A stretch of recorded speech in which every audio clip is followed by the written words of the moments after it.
या ठिकाणी बसलाय, काय नेमकी मागणी आहे? अण्णांविरुद्ध जो राजकीय द्वेषातून अण्णांना जो विरोध होतोय तो थांबण्यात यावा.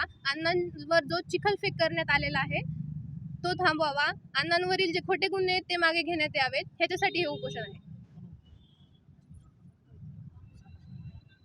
खंडणीचा गुन्हा त्यांच्यावर दाखल आहे, त्याचबरोबर 302चा जो गुन्हा दाखल झालाय त्यांच्यामध्ये देखील त्यांचं नाव जे आहे ते घेण्याचा मागणी होती. कसं बघताय? त्याची सविस्तर चर्चा सुरू आहे. त्याच्यावर कारवाई केली जाईल जर ते खरं असेल तर. ते सगळं पाहत आहेत आपले पोलीस प्रशासन, ते सगळं बघून घेतील. मुख्यमंत्र्यांनी मोका लावायची घोषित केलेली आहे, त्याच्याकडे कसं बघताय? मी म्हणते ते जे आहे सगळं पोलीस प्रशासन बघून घेतील. जर ते आरोपी असतील तर तुम्ही करा ना. तुमच्याकडे काही पुरावा आहे का? तुम्ही विदाऊट पुराव्याशिवाय हे सगळं कसं काय बोलू शकता?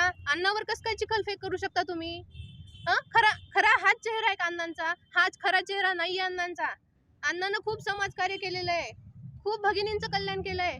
माझ्यासारख्या खूप साऱ्या भगिनी अण्णांसाठी आवाज उठवू इच्छिते, त्यांचं नेतृत्व करते मी. या उपोषणाचं नेमकं स्वरूप कसं असणार आहे? मी आता माघार वगैरे घेणार, कसं स्वरूप कसं असेल? जोपर्यंत अण्णांवर खोटे गुन्हे दाखल करणाऱ्यांनी, अण्णांवर चिखलफेक करणाऱ्यांवर जोपर्यंत कारवाई केली जात नाही तोपर्यंत मी हे उपोषणातून माघार घेणार नाही. माझ्या उपोषणाचं स्वरूप असणार आहे, मी इथं उपोषण करते अन्न त्याग करून.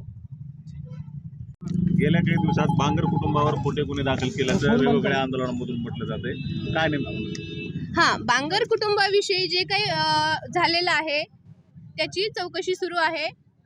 त्याचे जे काही खटले आहेत ते आधीच कोर्टामध्ये सुरू आहेत. जर ते सिद्ध करतील, जर त्याच्या विरोधात ते पुरावे देतील तर त्यांना शिक्षा होईल. ज्यांनी हे सगळं कटकारस्थान केलंय आणि त्यांनी जर पुरावे देऊन निर्दोष मुक्तता झाली तर माझ्यासाठी चांगलं आहे. माझी फॅमिली आहे ना ती.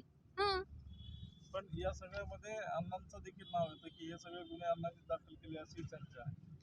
हे बघा, अण्णांनी तर केलं असेल तर त्याची कोर्टामध्ये पुराव्यानिशी त्याच्यातून योग्य मार्ग काढला जाईल. जे खोटे असतील त्यांच्यावर आरोप आणि जे खरे असेल तर सुटका त्यांची. तुमच्या कुटुंबाची बाजू न घेता आज इथे थेट अण्णांच्या मी आज अण्णाची भगिनी म्हणून इथं रिप्रेझेंट झालेली आहे. माझी फॅमिली पण आहे, पण मी आज अण्णाच्या वतीनं इथं रिप्रेझेंट झालेली आहे. आमचे आधी कौटुंबिकच संबंध होते. अण्णा आमच्या कुटुंबाचेच भाग आहेत.